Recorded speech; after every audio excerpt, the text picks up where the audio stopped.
নুসরাত ফারিয়া, অপু বিশ্বাস, নিপুণ আক্তার, কামরুন নাহার শাহনূর, উর্মিলা শ্রাবন্তীকর, সোহানা সাবা, Tanvin Sweety, Meher Afroz Shaon, Zakia moon, এই নাম একদম সিরিয়ালি আছে।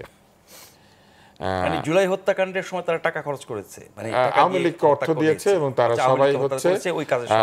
সবাই হচ্ছে সংসদ সদস্য নাকি পদপ্রার্থী ছিল, সম্ভবত নমিনেশন পেপার কিনেছিল, এটা হচ্ছে সংরক্ষিত নারী আসনে, এটা হচ্ছে অভিযোগ।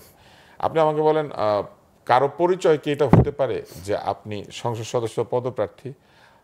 পরিচয় হচ্ছে আপনার পেশা, অথবা পরিচয় হচ্ছে আপনার নাম, বংশ পরিচয়, বাপমার পরিচয়। তো এখানে নাম, বাপমার নাম নাই, কিন্তু এখানে আছে নাম এবং অর্থ যোগানদাতা এবং মূল পরিচয়টা না, এবং আওয়ামী লীগের সংসদ সদস্য পদপ্রার্থী।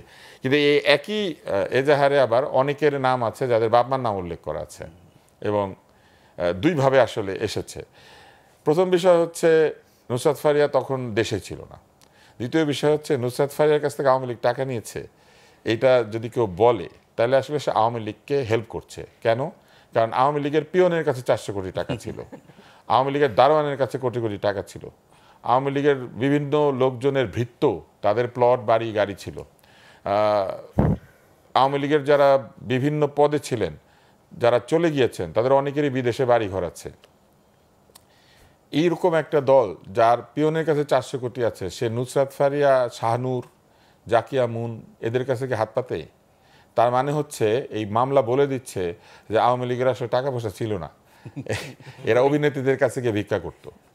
তো কাকে হেল্প করছে? আওয়ামী লীগকে হেল্প করছে। দ্বিতীয় হচ্ছে কগনিজিবল অফেন্স হচ্ছে হত্যাকাণ্ড। থানা চাইলে ওয়ারেন্ট ছাড়াও গ্রেপ্তার করতে পারে, কারণ এইটা হচ্ছে আপনি যদি মনে করেন যে একজন হত্যা করেছে এবং সে প্রমাণের অভাবে বা এখনো ধরে না ফেললে পালিয়ে যেতে পারে, তাহলে তাকে আপনি গ্রেপ্তার করতে পারেন, কোনো অসুবিধা নাই। কিন্তু কোন যুক্তিতে আপনি 207 নাম্বারকে গ্রেপ্তার করলেন, কিন্তু 8, 9, 10, 12 তারা বাংলাদেশে আছে?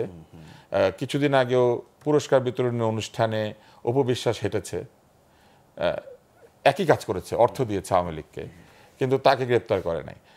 এয়ারপোর্টে গেলে আপনি গ্রেপ্তার হবেন, ব্যাপারটা এরকম। আপনি যদি বাস স্টেশনে যান গ্রেপ্তার হবেন না, আপনি যদি রেল স্টেশনে যান গ্রেপ্তার হবেন না। দেশ ছেড়ে যাওয়া, হ্যাঁ, আচ্ছা, কিন্তু প্রশ্নটা হচ্ছে দেশ ছেড়ে গেলে কি কেউ দেশে ফিরবে না? এটা কোথাও বলা আছে? এবং কোনো ধরনের এরকম কোন নিষেধাজ্ঞা আসলে কি দিয়েছে আদালত বা কেউ, যে তাদের দেশত্যাগে নিষেধাজ্ঞা জারি করা হয়েছে? তা নয়। কগনিজিবল অফেন্স হিসেবে থানা তাকে গ্রেপ্তার করে নিয়ে এসেছে এবং নিয়ম অনুযায়ী তাকে 24 ঘন্টার মধ্যে কোর্টে হাজির করেছে, এবং কোর্ট থেকে তার জামিন হয় নাই, এক রাতের জন্য হাজতে পাঠিয়েছে, জেলখানায় পাঠিয়েছে কাশিমপুরে, এবং তারপরে আবার পরের দিন তাকে ছেড়ে দিয়েছে। এখন এই যে প্রক্রিয়াটা, এটা কোন কোন জিনিসকে বিতর্কিত করলো? প্রথমে আমাদের বুঝিয়ে দিল যে আগের দিন যার জামিন হয় না, পরের দিন জামিন হয়, কোন একটা জাদুমন্ত্র বলে। তার মানে প্রভাব আগের মতোই আছে, প্রভাব বিস্তৃত হচ্ছে, কোনো না কোনো স্বাধীন না, সেটা আদালত বলতে পারবেন, সেটা যারা কথা বলেন তারা বলতে পারবেন। আমরা সাধারণ জনগণ হিসেবে আমাদের অভিজ্ঞতাটা হচ্ছে আমরা অতীতে যেমন দেখেছি এখনো সেরকমই দেখছি, কোনো পরিবর্তন নাই।